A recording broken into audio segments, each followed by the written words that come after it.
share a little bit about GreenPath. If this is the first time you're joining us, welcome. We provide a variety of different services, including housing counseling, financial assessments, bankruptcy counseling, and the debt management program. We are financial wellness experts, and we talk to people every day about money choices they have made or are about to make.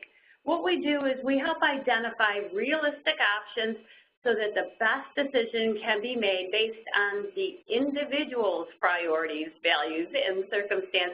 You know what? Every counseling session starts with determining each individual's goals and ends with an action plan on how to reach those goals. So go ahead, check out our website at www.greenpath.org to learn more information about the services that we provide.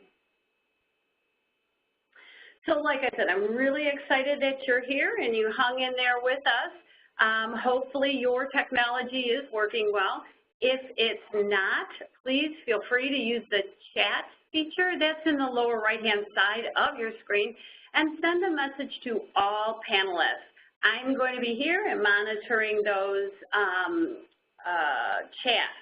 Also, there will be times throughout the webinar where we'll ask for your participation. You'll use that chat feature for that purpose as well. So I'm sure that everybody has found that. I am going to take I have a little question for you. Look for that chat feature, and if you would, share with me what state you are calling from. So I'm here in Michigan at our headquarters in Farmington Hills. If you would just use that chat feature so I can make sure that it is working well. To let me know who's on the line. Where are you calling from? All right, I'm getting some responses. This is good. All right, Michigan, Massachusetts, another Michigan. Got some folks still looking. Pennsylvania, another Michigan. New York, hello East Coast. Western New York, wonderful.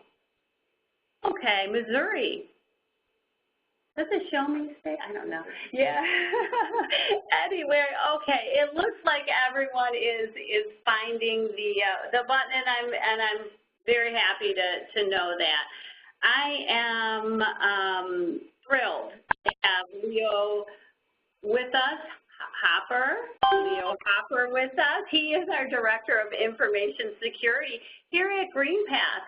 He is here to bring his expertise about identity theft. So hi, Leo. Hey, how are you doing? Hey, everybody. All right, we're going to start the webinar with a quick question. And that is, what is identity theft? Use the chat feature. See, there was a reason I had you find that right away, but use the chat feature and share with us, what is identity theft anyway? And I'm going to share some of your responses. Just give me a second.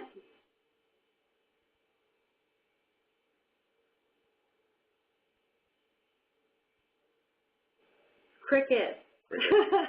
Okay. Well, that's okay. Well, it's good. It's good that everybody joined us so we can find out what identity theft is. They can find out what it is. Yes. Absolutely. Okay, we are having a couple folks coming in now, and what you all are saying is that using someone else's information for your own personal gain. I guess that's a really good way to put it. Yep.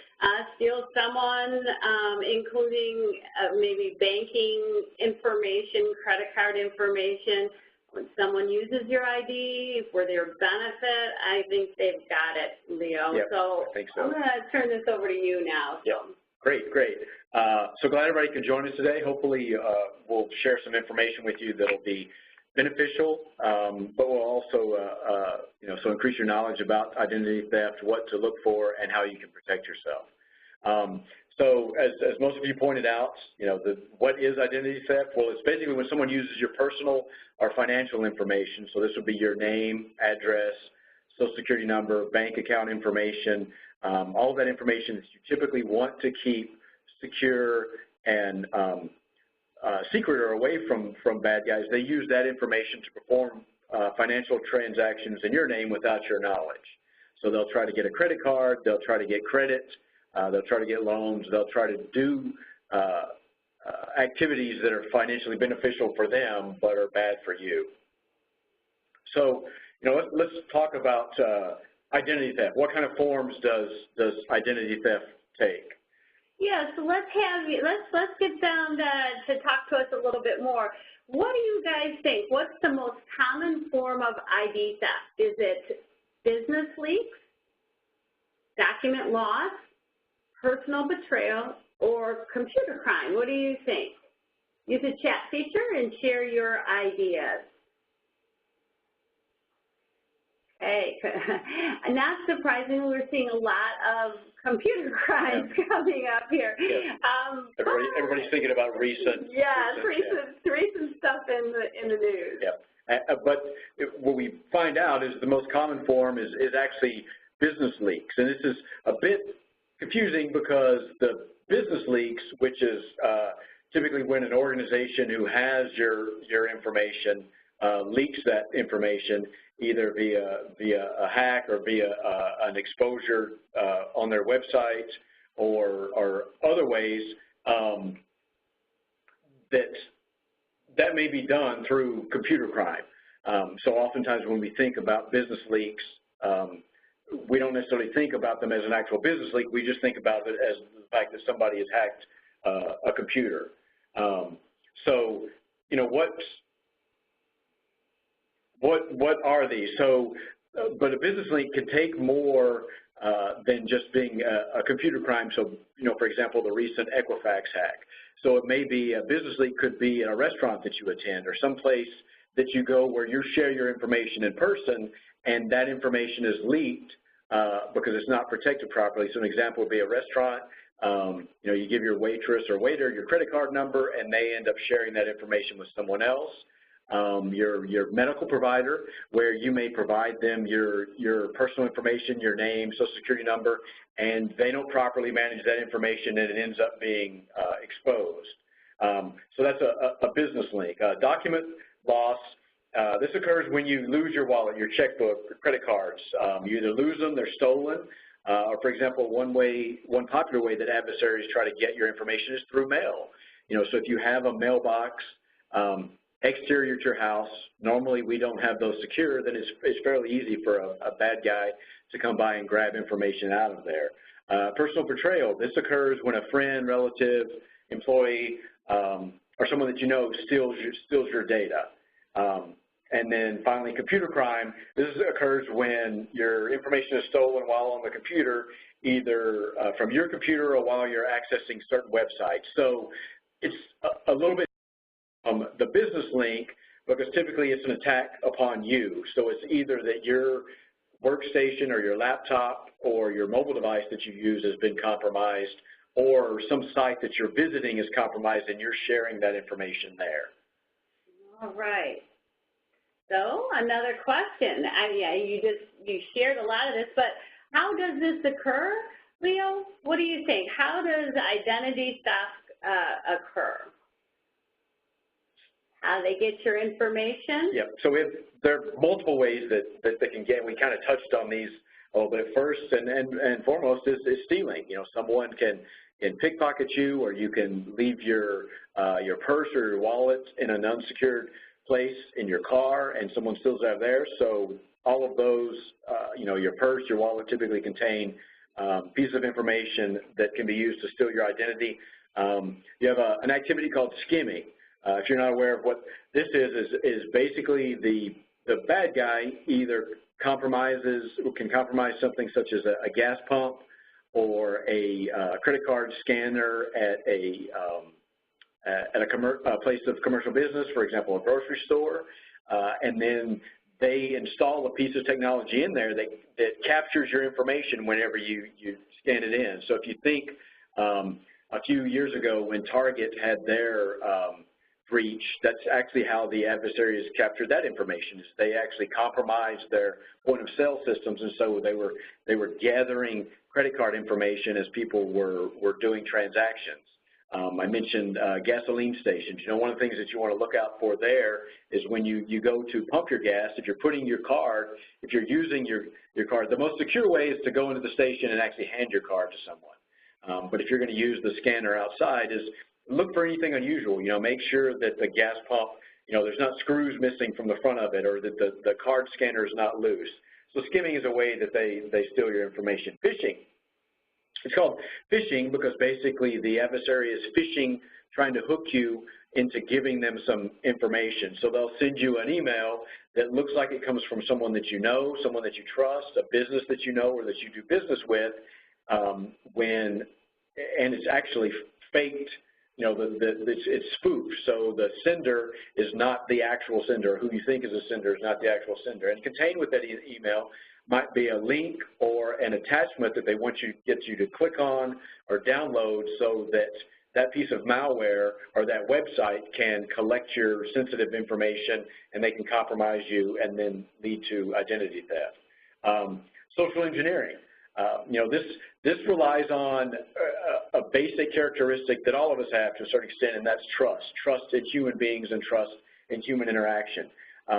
So you'll have someone who will pose as someone who you would trust, or that seems to have a legitimate inquiry of you. For example, an employer, a creditor, a landlord, and they try to get information from you in order to get access to your credit report or other credit and personal information, and then they'll use that to obtain new credit.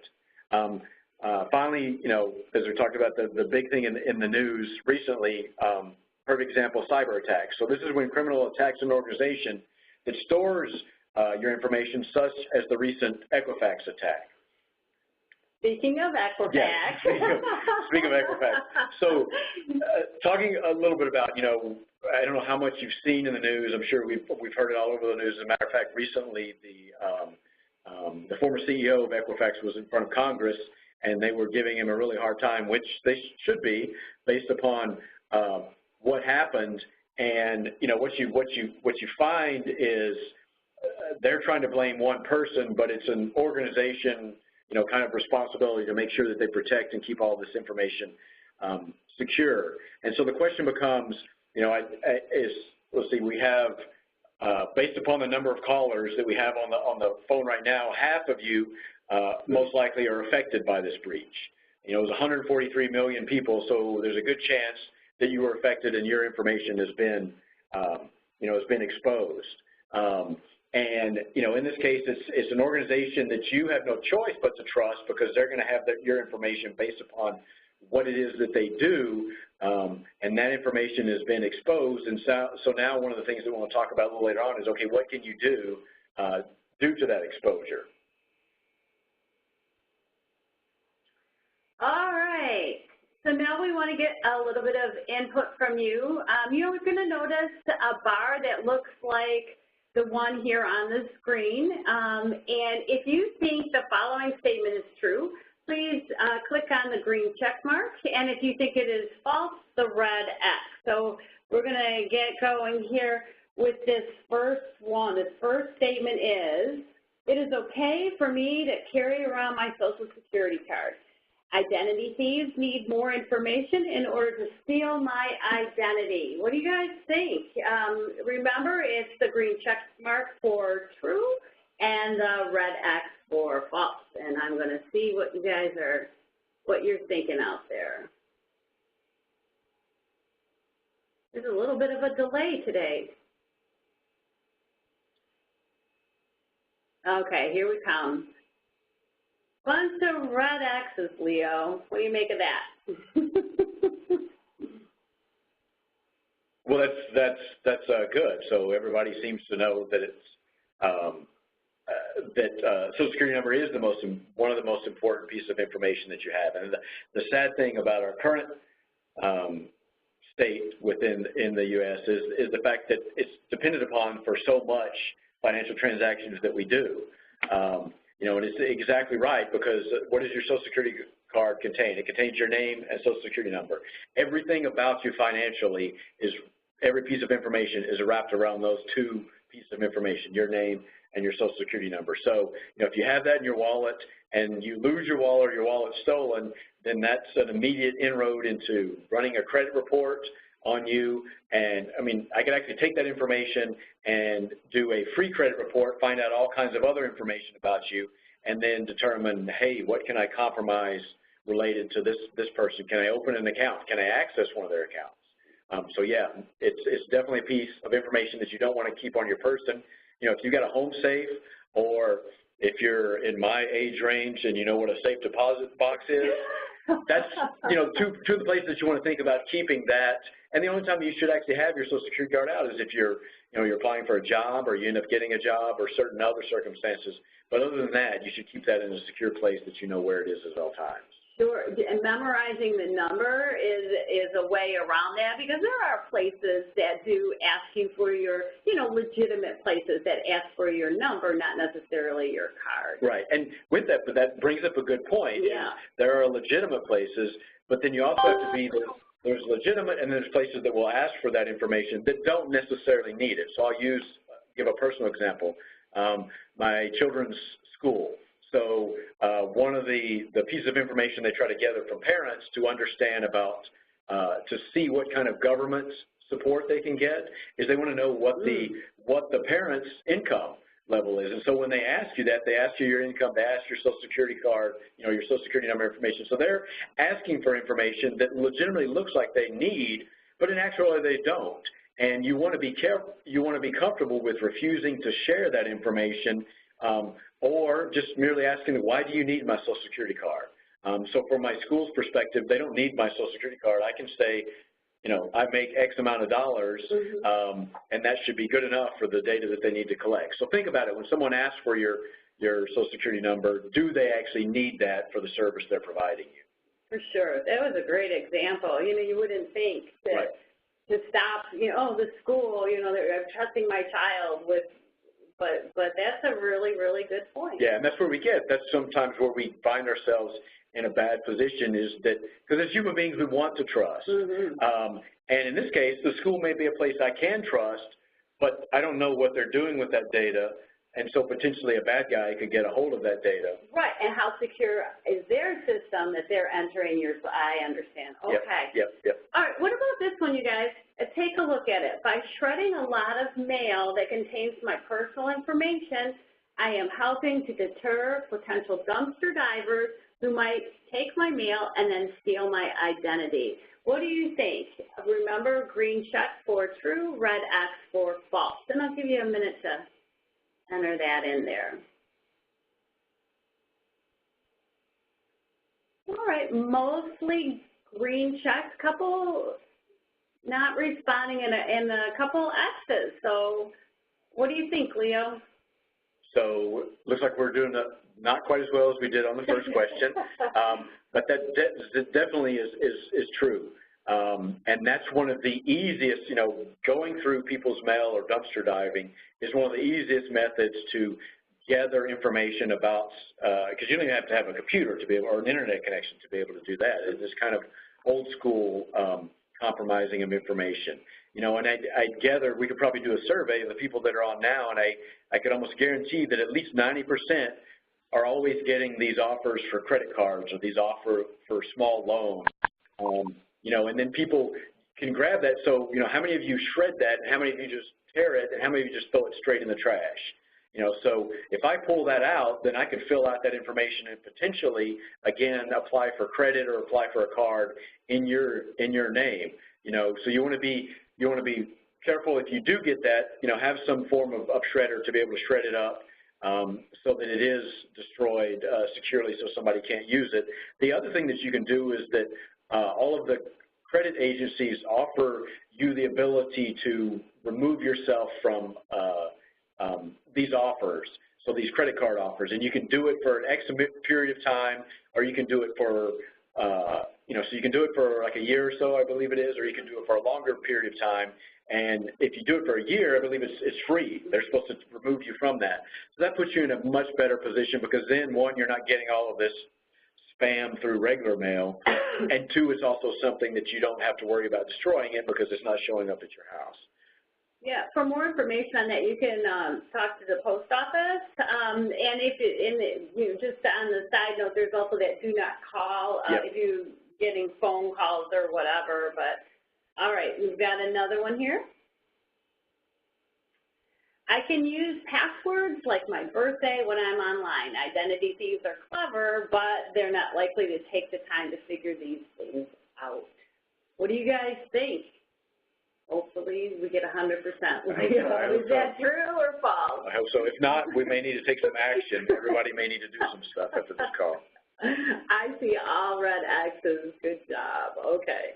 Good job. So that's great. So everybody's aware that, you know, you don't want to sacrifice your security at the expense of making something easy to remember. Because finding out, especially with today's social media and the amount of information that's publicly available about us, it's fairly trivial to find someone's birthday or other type of information that you may use to create an easy-to-remember password. And we'll talk a little bit about passwords later on, about what a good password is versus a password. Or actually, we should, you know, talk about that now. So, you know, you don't want to use obvious passwords like your birth date, your mother's maiden name, which is scary in itself because so much of our security is, you know, how many times are you asked that? What is your mother's maiden name? Identity thieves, we usually start with this information. It's fairly trivial for most of us. If someone goes onto Facebook, you've probably got a Facebook account. You know, it may or may not be as secure as it needs to be, and you're going to share all kinds of personal information on there. So if you've got a favorite dog and you share that dog's name on your Facebook page, and that just happens to be your password, that's not a good, you know, that's not a good way to go. Ideal passwords, you know, it used to be, and it seems that passwords are getting longer and longer. It used to be that 8 characters was okay, but the ideal password length is actually 16 characters or longer, because it's fairly trivial in today's date to be able to crack a password of 8 characters or smaller.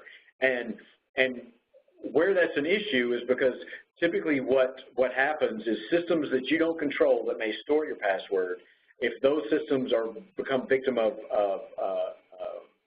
cybercrime and those passwords are exposed, or the database with the passwords in it, they're not in clear text, they're encrypted. But if you have a really easy password to crack, then the adversary can potentially run software against it and figure out what your password is, as opposed to if you have a longer password.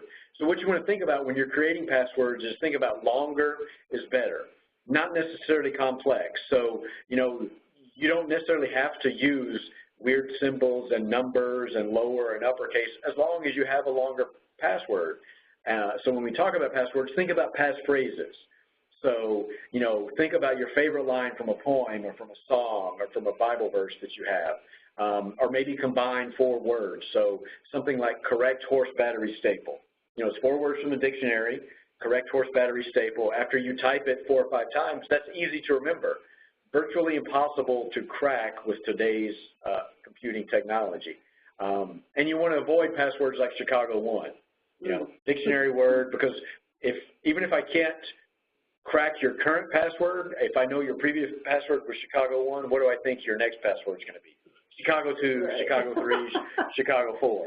You know, so you want to use a passphrase, think passphrase as opposed to password. Okay, that's good advice there. So how do thieves use your information?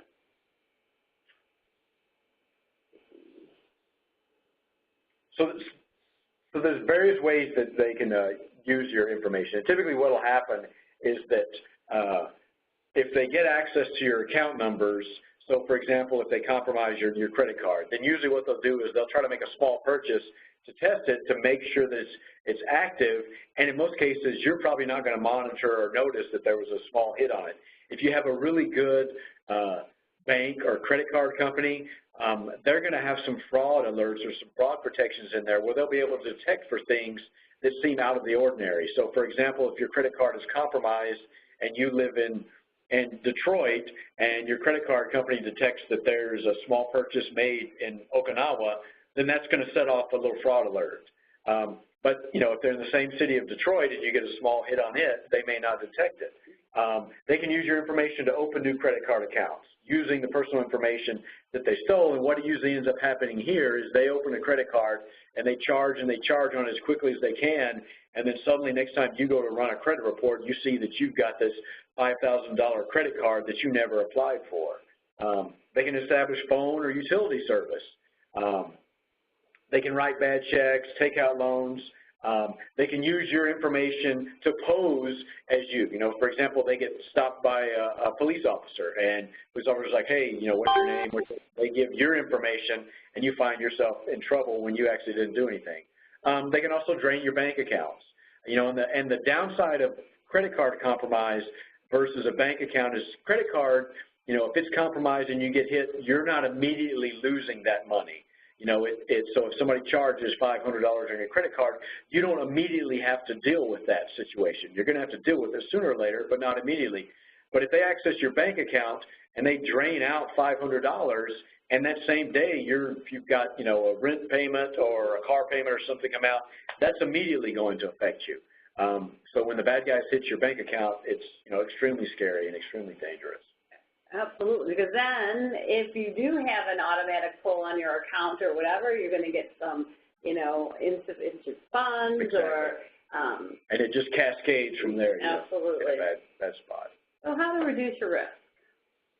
Well, so there's you know, you think about reducing your risk it's kind of like reducing your risk in any area. You know, when you get in a vehicle and you go drive, you know, now for all of us, it's a law that you should buckle your seatbelt. But even if it wasn't a law, you know, you would think about that. It's like, how can I reduce the risk of being injured in a car crash? I put on my seatbelt. You know, how can I reduce the risk of my house being broken into at night? I lock the doors. You know, so you want to think about your identity information and your sensitive financial information in the same, you know, what can I proactively do to reduce my risk? You know, so your first is you can check your credit report. All of us by law should get, we actually get one credit report for free a year. You can find out information about that on annualcreditreport.com, but you want to get in the habit of, you know, just reviewing it every 4 months. You know, you want to check for fraud. You want to look for, okay, what is this credit card or what is this loan that's on my credit report that shouldn't have shown up? You know, so proactively do that to reduce your risk. They have these, you know, some of the things that Equifax and other credit bureaus have been offering, or other companies that have been breached, is offering you a credit monitoring service. Using that is better than nothing, but it's not the most ideal, because if you proactively, especially you can use annualcreditreport.com to run one credit report a year, and it doesn't cost you anything. So you can proactively manage and look at that, because all the credit monitoring does is tell you about something once it's already happened, and potentially then it's too late. Yeah, and just so that we're clear, that's one credit report, but it is from each of the bureaus. Yep. So, you know, they don't contain the exact same information, but it does let you have your finger in the pie, so to speak. Yeah, so actually the thing that you could do is, you know, 1 4-month period, I check my credit report with Equifax. The next, I check it with a different credit union, because with the bigger credit, they essentially share similar data, and if it's going to be anything that's going to affect you in a major sense, most likely it's going to show up on all 3 of those eventually. Yeah, for sure. So check your credit report could be the first thing that you do.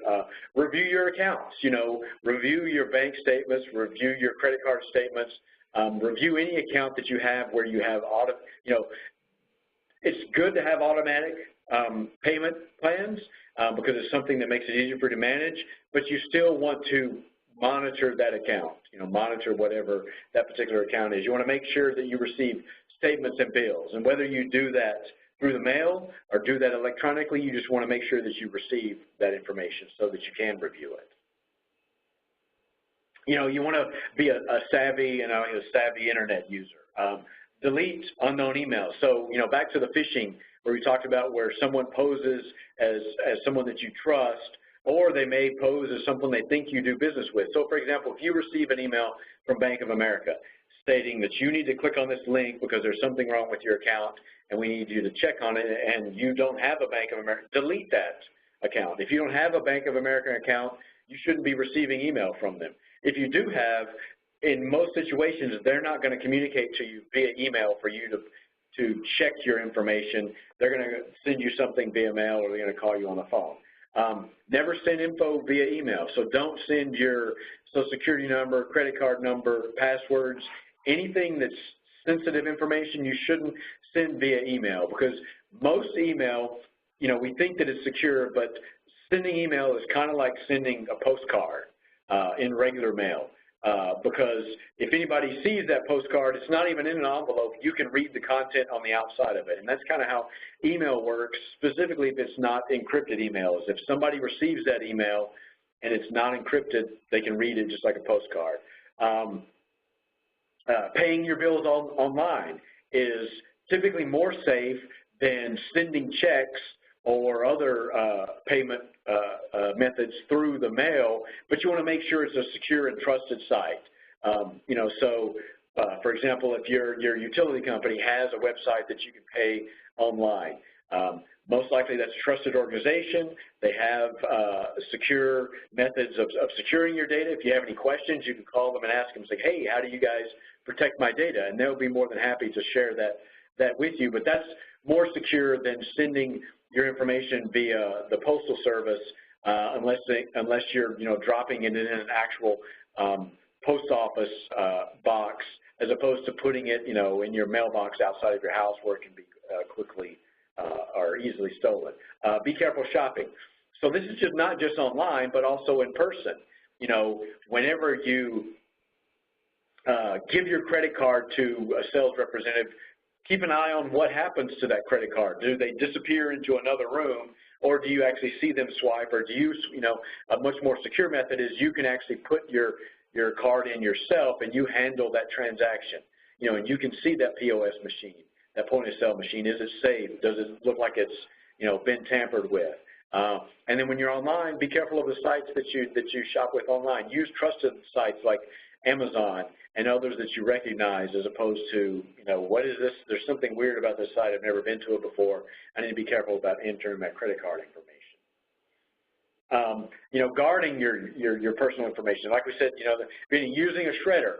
And specifically, you want to use you got to be careful with the shredders that you get. Because if you use, a really cheap, non-cross-cut shredder, and it basically cuts in vertical or horizontal lines, it's easy to put that information back together. Or as opposed to if you do a cross-cut shredder where it shreds it up into cross-cut tiny pieces, it's much more difficult. Handling your email and trash, or your mail and trash. Making sure that you retrieve your mail as soon as possible. You don't pay your bill. If you pay your bills via mail, you don't leave those sitting in your mailbox at the front of your house. And with your trash, you want to make sure you shred information before putting it in your trash. And you want to be alert to online impersonators. So people who pretend to be someone who they're, that needs your information or wants you to share their information with you. You want to be cognizant, back to what I said, whether that's in person or online. If this person is asking for my Social Security number, why do they need that data? You want to be careful with that. All right. For your computer, this is reducing the chance of you becoming a victim of a cybercrime. Use antivirus software, whether that's commercial software that you purchase, such as something from McAfee, Trend, Kaspersky. There's various vendors out there that will sell you antivirus, and most of them tend to do the same thing. They protect you from kind of these lower level attacks. And then you have some operating systems, for example, Windows, that has some protective mechanisms built into it that can protect you against viruses and spyware, and also has a built-in firewall. Create strong passwords. This goes back to don't use passwords like Chicago 1. Use passwords like correct horse battery staple. But don't use that password, because obviously I've just shared that with all of you. So if all of you are using that password, that's probably not a good thing. Keep your operating system, browser, and security up to date. So most of you, I'm assuming, probably have a Windows machine at home. Windows operating system allows you to turn on automatic updates so that it automatically updates your operating system. Firefox, Chrome, Edge, or Internet Explorer all have that same capability. You want to allow the vendor to download updates automatically so you don't have to worry about being compromised. Secure your laptop. So don't leave your laptop unlocked in a public place. So if you're at a Starbucks using your laptop, don't walk away from that laptop. No matter how short of a period of time you you leave that laptop. You don't want to leave your laptop in your vehicle. If you do have to leave it in your vehicle, secure it in your trunk.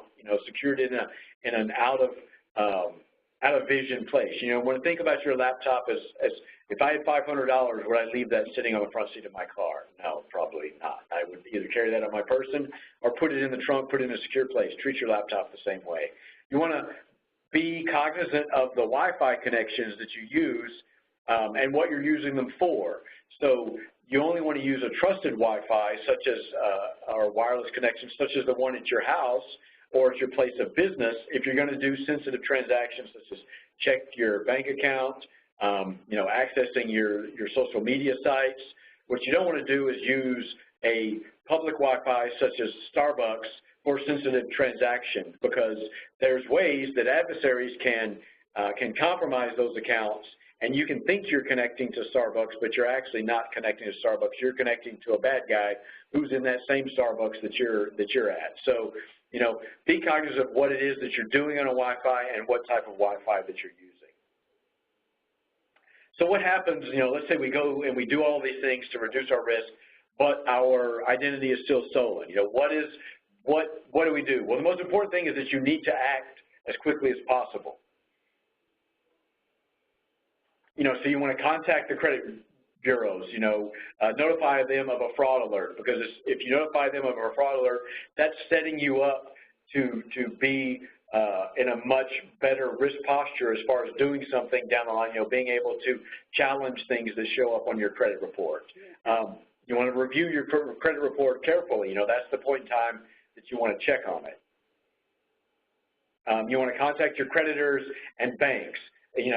Certain accounts, if they're compromised or have issues, you want to close those accounts.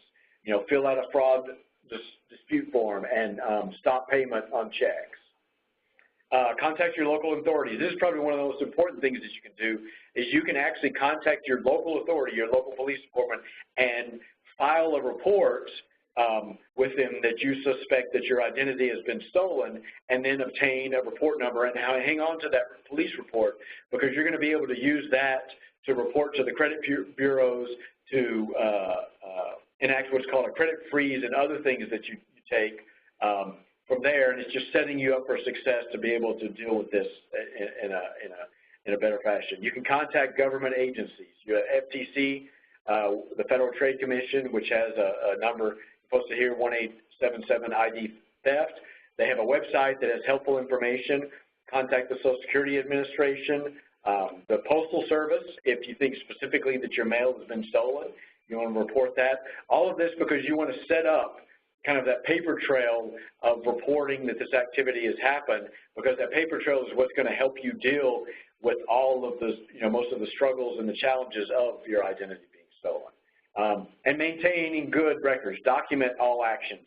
Where possible, document them via paper. So, when you're contacting your credit bureau, you may want to initially contact them via phone, but you want to send them mail. You want to send a physical, document saying that, hey, I noticed this information and this is what happens. You want to provide them a physical copy of the police report, and they'll probably have a way for you to be able to fax that information to them. Keep copies and follow up in writing, because if you don't follow up in writing, your struggle with the credit bureaus will be unending. And this is one of those, we want to create a paper trail. Correct, yeah. Correct. So tied into that is credit freeze. This is one thing specifically we want to talk about that, especially if you've been a victim of the Equifax breach. They had a website that they put up, had some problems with it, where you can put your information in and find out if you were a victim of that breach. They're kind of ambiguous about, even if they told you that you were, it was an ambiguous answer. If you weren't, it was an ambiguous answer. My suggestion would be, what are the chances that you're exposed? Well, over 50%. So there's probably a good chance that your information has been exposed, so you need to start looking at some of the things that you can do. Credit freeze is one of the best protections whenever you've been exposed to identity theft, because essentially what it does is it immediately freezes the ability to apply for credit using your information. The challenge with that is if so if you're in the process of purchasing a house or going through some sort of loan process, it can block that, but there are ways around that because you can put in for exceptions and say, hey, I'm in the process of getting a loan for my house, and I have an agreement, a prearranged agreement with this vendor. I'm working with this vendor, and so they would be able to access your credit report, but nobody else would be able to apply additional information. The ways that you have to do this, you have to contact each of the credit bureaus and tell them you can do this via phone, you can do this via mail, and they also have ways you can do it online, although due to the recent Equifax breach, it's been kind of a struggle because some of their sites have been very busy. You have to pay them. Typically, it's between $10 to $30, depending on the state that you live in and the credit agency.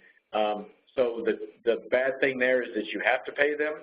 The one exception is Equifax. Initially, they were charging people, and there was a big uproar, and now they're giving you a free credit freeze.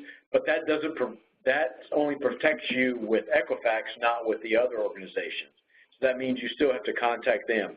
If you are the victim of identity theft, and this is where the police report is extremely important, if you provide that police report to each of the credit agencies, most states require that they provide you a free credit freeze, so a freeze free of charge. Hopefully one of the things that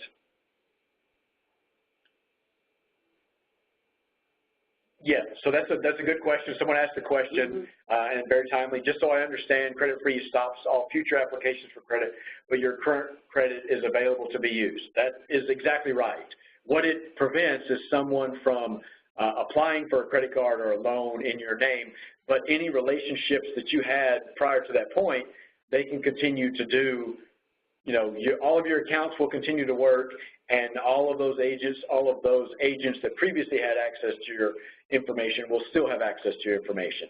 And what happens is the credit agency will provide you with a PIN, and you can actually contact them. So let's say if you do a credit freeze, and then you decide, hey, I'm going to purchase a house, so now I need to go through this process. Then you can contact the credit agency, provide them with your PIN, and they'll lift that freeze. In most cases, it's going to cost you money, again, unless, there's actual identity theft. But hopefully that's one of the things, with Congress getting really upset at Equifax, that hopefully they'll take some action and change that. Because personally, I believe that all of those should be free. But yeah, that question was right on point. Is it keeps someone else from applying for credit, but any relationships that you've already had in place, those will continue to work as they did previously. All right. So now we're going to open it up for questions. So if you have a question, please use the chat feature. And I wanted to share with you some of the things that folks have been chatting in. Someone said that their local police department didn't have any, assets to investigate the ID theft crime, but they were able then to go to the deputy chief and get more information, and the detective from another jurisdiction actually processed it. So the point is to go to the police department, call the police department to get that police report. If they can do it, they will have the information on how to make that happen.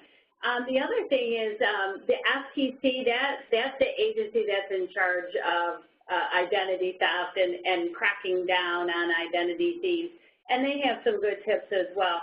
That's why I know that sounds kind of weird that you wanted to go to there's an affidavit there that you can fill out that this crime has happened. They also have some really good information about identity theft that might supplement what we talked about today. Yeah, and they have good is regardless, and this is one of the things sometimes local law enforcement can get confused because they'll, this is a perfect example, say we don't have the ability to investigate that. Regardless of whether they have the ability to investigate it or not, you still have the ability to file a report with them. And if you go to the FTC site, this affidavit is really helpful in that. And it's good, a good police force will say, hey, we can't investigate this, but we can give you a connection that can actually investigate it. But for you, the most important thing is that you need to file that report, and the FTC website is a great place because it actually gives you, hey, checklist kind of thing. This is exactly what you need to provide to your local police department. And then once you have that report, then you can provide that to the credit bureaus and move forward with other. Regardless of if they can track it, Exactly. The department has the ability. I get it. Exactly. Okay. All right. Any other questions, guys?